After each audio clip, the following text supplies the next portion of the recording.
उस समय हमरा के मंच पर चढ़े खातिर धमकी देवल गई रहे। हम कल हो सकता हमारा हत्या भी हो सकता इनकर विचारधारा इनकर मानसिकता के देखते हुए। बता देवे के चाहतनी कोनो ऐसा रंगदारी हमरा द्वारा नहीं मांगल गई। ऐसे कि सड़क के निर्माण होता, अगर ये केस और ये मुकदमा अगर ठेकेदार के द्वारा कल गई रही तो कहीं सत्यता माने पर लोग मजबूर हुई कि ठेकेदार से लोग आमतौर पर पहले के नेता मांगत रहा लोग। ये रोड विकास के काम के लेके ये रोड के चौड़ीकरण होता और रोड हमरा कसकारी जो मकान ही बनल बा ये देखा तनी पूरा भीड़ा के जमीन है वो जैसे अंतिम से लेके पूरे तिरछे बंगला के कोना तक जाता है। बंगला यही में बा, बंगला भी यही में बा। सीधे रोड जो दिखा तो अंतिम जहाँ पर नहीं हल जगह ये जमीन बा, पूरा मकान वही में बा। और निर्माण चौड़ीकरण होते है तो ठेकेदार के द्वारा कहल गई कि सर 3 फीट बढ़ा था तो हम कहने के बढ़ा ली ऐसे कि चौड़ीकरण की आवश्यकता बा ताकि विकास होके। हम विकास के मुद्दा पर चौड़ीकरण कराए गई नहीं तो एक बड़ा आपराधिक टाइप के ठेकेदार जो नाजायज 2 नंबर के पैसा कमा के और समाज में दबदबा दिखावे खातिर दबावे खातिर गरीब समान क्लास के फैमिली के लोग इस जगह बावे ओकरा के दबाव में रखे खातिर वो एक तरह के मुकदमा फर्जी करे के काम कैले बड़न। हम पूछे के चाहतानी मीडिया के माध्यम से और जांच करे के मांग करतानी डीएम साहब से, एसपी साहब से, क्योंकि हम एगो जिला के सबसे बड़ा सदन जो बा वो सदन के हम सदस्य निर्वाचित भइल बानी। पहले चीज की हमारा सदस्य बानी ओकरा अपमान करे के काम कैलन। दूसर का बेबुनियाद झूठा मुकदमा करे के काम कैलन। इस सड़क के चौड़ीकरण हुई तो केकरा अच्छा ना लगी। हमरा से लोग पूछलस तो चुनाव के पहले कि जीते तक कम से कम आप रोडवा बनवा दें नेताजिया में बड़ा गजन होता। जब हम रोड बनवा के पहल का काम चालू करवैनी गनी 1 साल से रोड पास रहे यहाँ के जानकारी चल गई। 1 महीना पहले लेके ईंटा गिरैलन, अब 15 दिन पहले जबरदस्ती माटी भरल गई है। जबरदस्ती मानसिकता रहा हमनी कोनो ऐसा मानसिकता ना रहे कि क्या करता नहीं करत। उल्टा में एगो कहावत बावे चोर कोतवाल के डांटे उहे हाल ही करे के काम कैले बड़न। नाजायज पैसा हो गई बा और जमीन हमनी के पुश्तैनी जमीन है जब हमनी के बसल बानी जा 200 वर्ष से ऊपर हो गई। कि बताएं अपना जमीन हम जगह दे देनी कि पेट में काहे दर्द हो गई। हम पूछे के चाहता नहीं कि जो हमारा भइल बावे मुकदमा भइल बा ओमे पहले डीएम साहब, एसपी साहब संज्ञान ली लो, बड़ा बाबू संज्ञान ली का सच्चाई बा का अगर हम जीतल बानी तो का विकास के मुद्दा पर हम विकास खातिर अधिकार खातिर लोग खातिर हम नहीं काम करवा सकत का हम अधिकार नहीं खे कि रोड जबकि हमनी के निजी बावे जबरदस्ती उनका दखल कब्जा में 2 दिन पहले गाय भैंस लिया के जब बना लो मानसिकता देख लीजिए लोग के कोनो गाय ना रही सन नया पर 10 दिन पहले गाय किनाइला आनंद फानन में नया पर सब बनाइला। एमे 4 आदमी मुख्य आरोपी बा जे साजिश रचले बा और चुनाव से पहले ये 4 आदमी हमरा के चुनाव के दरमियान क्षेत्र के जनता गवाह बा कि हमरा के गोली मारे के मंच पर चढ़े खातिर मना करे वाला ये परिवार है। 4 दिन पहले या के हमरा के धमकी दलन द्वार पर का अरविंद यादव बिना हमरा से पूछले अगर कोनो तू चेयरमैन के चुनाव करता रह तो फिर तू रहबा नहीं तो हम रहें। ये बताई हम चुनाव जीतल बानी हमरा के जनता मालिक जीतले बा। ये कैसे रंगदारी प्रतिनिधि के ऊपर प्रेशर देवे के काम कैलन। हमके गांव के घर के जान के छोड़े के काम कनी कि ना समझ भइल है उम्र के दोष हुई। लेकिन इनकर मानसिकता इतना बदल गई बा कि चाहत जे रहे हमरा प्रेशर में रहे अगर विकास खातिर अगर हमार जान भी जाई तो हमरा परवाह नहीं के हो सकता है। बढ़न लोग बा बड़ा बड़ा माफिया बड़ा बड़ा आपराधिक टाइप के लोग से यहाँ के तालमेल बा। एमे घर में आपराधिक छवि के लोग आके रात के बैठे के काम करता इहो जांच के विषय बा। रात के 5 गो राइफल वाला का करे खातिर आई रहलन तरह तरह के लोग के बुला के ढलवावल गई। कहीं ना कहीं हो सकता है मर्डर हो सकता। हम डीएसपी साहब से इहो मांग करतनी कि हम एगो सदस्य बानी जिला के सबसे उच्च सदन के हमारा सुरक्षा के भी व्यवस्था होके काल परिवार के सुरक्षा के भी व्यवस्था होके जे ने बसल बा गरीब तबका के लोग बा एक सुरक्षा के व्यवस्था होके हो सकता बढ़न लोग बा कहीं गोली चलवा दे ये टाइप के लोग विचारधारा बना ले बावे। आनंद फानन में काल सीसीटीवी कैमरा लगावल गई पहले आपराधिक लोग के बुला के बैठावल गई। जब विरोध भइल आनंद फानन में सीसीटीवी कैमरा लगला। हमार जिला के ब्लॉक अंचला पालिका से मांग बा आके रुआ जांच करी का जायज बा कि नाजायज बा। अगर जायज होई तो हम अगर हम दोषी होखेम तो हमारा ऊपर कार्रवाई होके के चाहिए। अगर निर्दोष होखेम तो मान हानि के केस आ प्लस कि जमीन हमारी कब्जा कैले बाड़न ओकर हम मुकदमा अब दायर करे जाता नहीं। एगो नेता होके के गुने हम आदमी बर्दाश्त करत रहला सा। घर समाज के बात बा, आपस में खत्म हो जाओ, रोड के सौंदर्यीकरण बढ़ जाओ, रोड के विकास होके। ऐसा लोग विकास ना विनाश चाहता, ऐसा तबका के लोग से हम शुरू से लड़े के काम कैले बानी और बता देवे के चाहतानी। हम मजबूती के साथ सदन में भी क्वेश्चन करें और माननीय एसपी साहब और डीएम साहब से हम जातनी सिवान मिले। अपना सुरक्षा के साथ साथ इस सड़क के निर्माण 12 फुट 6 इंची पे चौड़ाई बा, प्लस 1.5 फीट मट्टीकरण बा दोनों साइड से, लगभग 15 फीट। तो 15 फीट सरकार के नियम बा, आधा ओने से आधा एने से। तो आधा ओने से पहले से बराबर में धलियल गई बा और प्लस एने से। तो का तकलीफ बा जब दोनों की ओर हमरे रोड बा, कहीं ना कहीं दबावे के काम होता। हम दिखावे के चाहते हैं आगे चाहे के पड़ जाए लोग, हम दिखावे के चाहते हैं कुछ करनामा बनल बा। 9.5 धुर में मकान बनल बा। जस्ट ओके हो जी ना, जस्ट ओकरे बगल में पटीदार बड़ा निकले गरीब घर के लड़का बड़ा निकले घर है आ इनकर 9 धुर के शेयर बा।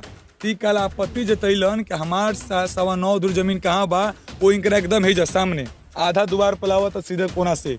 टोटल कल जबरदस्ती बलपूर्वक बोला के परसों ये लोग खोने के काम करत रहे। तो हम मना करो नहीं अंचलाधिकारी से, पहले नापी होको इतना बड़ा मकान बा, ये 4 धुर के जमीन जगह नहीं के जबरदस्ती गेड़े के काम कर गई बा। अपराधी के बोला के और जबरदस्ती लोग घेरत रहे। तो जैसे ही हम चुनाव जीतनी, कुछ लोग के हमरे गांव में पेट में दर्द चालू हो गई और कुछ लोग के इशारा पर कुछ लोग ये काम करता। तो हम इहो जानता नहीं के करावता। चुनाव के समय पूरा क्षेत्र के जाके पूछ सकता लोग जाना था। हम आज मीडिया के सामने और ऑन कैमरा कहता नहीं, ये वो परिवार रहे कि कहले रहे कि मंच पर चढ़ब तथा गोली के बरछार हो जाई। ये दूसरा तीसरा आदमी के माध्यम से कहल गई रहे। मंच पर चढ़े खातिर मना। आपराधिक लोग के लोग जगह देता वे लोग। और हम मिडिल क्लास से मास्टर के नाती बानी, शिक्षक बानी, पटना यूनिवर्सिटी से पढ़ल लिखल बानी। से बताई जो कलम से पढ़ले बा वो कहाँ जाना था अपराध के। 10 लाख के मतलब 10 लाख के तो 1 लाख के तो औकाते नहीं के, तो 10 लाख तो बहुत दूर के बात हो गई। इस मिली जुली साजिश बा। हम एसपी साहब के लगे जाता नहीं न्याय खातिर। एगो जिला के सबसे उच्च सदन के सदस्य पर आरोप लगावल गई बा। अगर आरोप बेबुनियाद भइल तो हम मान हानि के केस आ प्लस हमार जमीन के ये लोग कब्जा कैले बा, एकर मुकदमा हम करे जाता नहीं। हम तब तक सिस्टम में बनल रहनी है, प्रयास करनी है कि रास्ता के समस्या बा, गाँव के रास्ता के समस्या बा, ओकर पहले विकास होको, रास्ता बढ़ो। इनके मानसिकता बहुत इनका गड़बड़ा गई बा। पैसा बड़ा चीज नहीं है। पैसा जब लोग नाजायज कमाला तो जनते बने के दूगो आपराधिक लोग को सपोर्ट होला। तो इनका आपराधिक के शरण भी देलन। आनंद फानन में 2 दिन पहले कैमरा लगेला हवन और हमरा के बदनाम करे खातिर एक सबसे कम उम्र के पार्षद बनल बानी। इस साजिश बा परिवार के, एकरा पीछे भी लोग बा। 2 नंबर के पैसा कमा के चाहता रहे कि जेकरा के चाही ओंग चलाई। तो हमनी के शुरू से संघर्ष कैले बानी जा, पटना में भी लड़े के काम कैले बानी जा। जरूरत पड़ी तो इनका के हम घिसटत पटना अदालत में लेके जाएम। कहे से कि हमारा स्वाभिमान के और समाज के और विकास के बात भइल बा। ये बताई हम जितने काम करवावत तानी तो काहे पेट में दर्द होता है। कहीं ना कहीं ये लोग नहीं खे चाहत कि अरविंद काम करवावस, अरविंद के नाम होके। ये चीज से घबरा गई बा लोग और जानबूझ के उलझन में हमरा के डाले के काम करता लोग। और ये लोग 4 दिन पहले आके परिवार के सदस्य हमारे द्वार पर धमकी दहलन कि जहाँ कहें तारा चेयरमैन के चुनाव करे के बा। का हमार पूछे के चाहता नहीं क्षेत्र के जनता से, का रुआ लोग हमरा के अपना हिसाब से जीतनी नू जरा के चुनिया, जनता से पूछ के चुने के दबाव में हम कहाँ चेयरमैन के चुने। ये कहला ना चुनबा तो जौन तारा पर कुछ औरेब हो जाई। इनका ये बर्सन रहे तो मुझे समझ गई नहीं, इनका मानसिकता खराब बा। काल अगर हमारा कुछ होता कहीं भी तो ये परिवार दोषी रही। और ये में 4 आदमी बा, हम चारों आदमी के नाम हम बताएं। 4 आदमी दोषी बाएं परिवार के। अगर कुछ हमारा होता है तो परिवार के लोग दोषी होई। और सबसे पहले हम एसपी साहब से मांग करें कि हमारा सुरक्षा के साथ साथ हमारा परिवार के सुरक्षा के मुहैया करावे काम कल जाओ। हो सकता हमारा मर्डर भी कल जा सकता है। तो पकावना मने दारी कर्म तो देखी रोड में जमीन गई बा, ठेकेदार मिट्टी डलले बा, तो हम कहाँ भूमि अतिक्रमण कर लेनी है। सामने दिखता है कि रुआ अतिक्रमण करता नहीं। रोड के काम होता रुआ जबरदस्ती, ठेकेदार के जबरदस्ती पैसा के बदौलत 15 दिन से काम बंद करवाल गई बा। ठेकेदार के पैसा, थाना के पैसा, केस FIR दर्ज करे खातिर ए पर जांच के विषय बा, हमरो पर जांच बैठो। अगर हम धमकी देले होखेम, फिरौती मंगले होखेम, कोनो ना कोनो प्रमाण होके के चाहिए कि कह देनी फिरौती तो मान लिहल जाई। हमारा लगी प्रमाण बा, हमारा लगी गवाह बा, प्रमाण के साथे हम जाता नहीं सिवान एसपी साहब के लगी और जब अपना सुरक्षा और न्याय खाती और रोड के साथ साथ समाज के विकास खाती हम गुहार लगावे। चेयरमैन के चुनाव के बात कहनी है जो तो कहता नहीं जे की दबाव बनावता है चेयरमैन क्यों ना अभी केकरा के कहत रहन भी न जानता रहन कि कहलन कि हमरा हिसाब से तरह वोट देवे के बा। विवाद के ये कारण बा कि रोड कारण के रोड बाद में भइल, पहले विवाद के ये कारण बा। जहाँ कहें तारा देवे के तो बुझ जइबा। ई कैसे हो सकता है बुझाइयन हमरा के जनता चुन ले बा कि हमरा विरोध में परिवार रहे और परिवार कहता है कि बुझ जइबा। ई कहीं ना कहीं ई बड़ा हस्ती के लोग आपराधिक लोग से मिलल भगत बा। अगर हो मिलजुल के इस षड्यंत्र रचे के काम भइल बाबे। ई रोवा दिखत है 4 दिन 5 दिन पहले मट्टी गिरल रहे तब तक आपत्ति ना रहे। एकाएक जब हम जवाब दे देनी तो जानबूझ के फंसावे खातिर कहल गई एगो केस क देम तो सारा तार राजनीति घुस जाए गाड़ी में, ये कहल गई रहे। खुल के बता देवे के चाहता नहीं, हमारे दबाव में जिए के परत लसा हम जाता नहीं एसपी साहब के लगी मांग करे सुरक्षा के चाहता नहीं। जे हमारा पर देखले बनी लो बेटा के जब कोरोना रहे तो बेटा घर घर रहे और अगर ऐसा व्यवहार रही तो शायद हमारा के लोग ना चुनले रही और तबे तो हमारा के 2000 लोग मत से विजयी बनैले बा। आज तक ले केहू कह देओ कि हम चिंटियों मरले होखेम तो हम आज पद पर से रिजाइन दे दें। आज तक केहू आरोप लागल बाटे एकरा सफाई में अपन जनता से कुछ कहे के चाहे। बिल्कुल जनता मालिक व जनता सब लोग जानता सामने दिखता कि हमारा पर दबाव बनावे। हम जनता से ये कहें ये बेबुनियाद आरोप बा कि हमारा के फसावे खातिर अपना दबाव अपना पीछे घुमावे खातिर इस साजिश रचे के काम कैले बाड़न अपना स्वार्थ खातिर और आपराधिक गठबंधन के साथ ही रहेलन। ये बात साफ हो गई बा कि बार बार द्वार पा के प्रेशर देते रहन। ये सच्चाई बा। हम अपील करें कि हम अगर केहू के बना ना दें तो केहू बिगाड़े खातिर ना जाए। हमार बनावे को स्टाइल बनी ये लोग नहीं चाहत करबिन आगे बढ़स। ये लोग चाहत है जगह के रोक दिया जाओ कहाँ से हमारा लड़ाई बहुत आगे तक बा। ऐसा कई गो माफिया से भी लड़े के पड़ी, ये तो शुरुआत बा। और केंद्रीय नेतृत्व लड़े खातिर बिल्कुल वहाँ तक संदेश पहुँच गई बा और पूरा जन अधिकार पार्टी बिहार के समस्त नेता एकरा लड़ाई खातिर लड़े खातिर अगर हमरा न्याय नहीं मिलत तब पूरा पार्टी हमरा संगे होई करे के काम करी और पूरा पार्टी बिहार के जितना पूर्व माननीय विधायक वर्तमान जे भी पार्टी में बा सब लोग हमारा पक्ष में आई और न्याय खातिर डीएम साहब एसपी साहब के यहाँ जाए हमनी के काम करें जा। रोग पर कोनो दबाव पड़त है।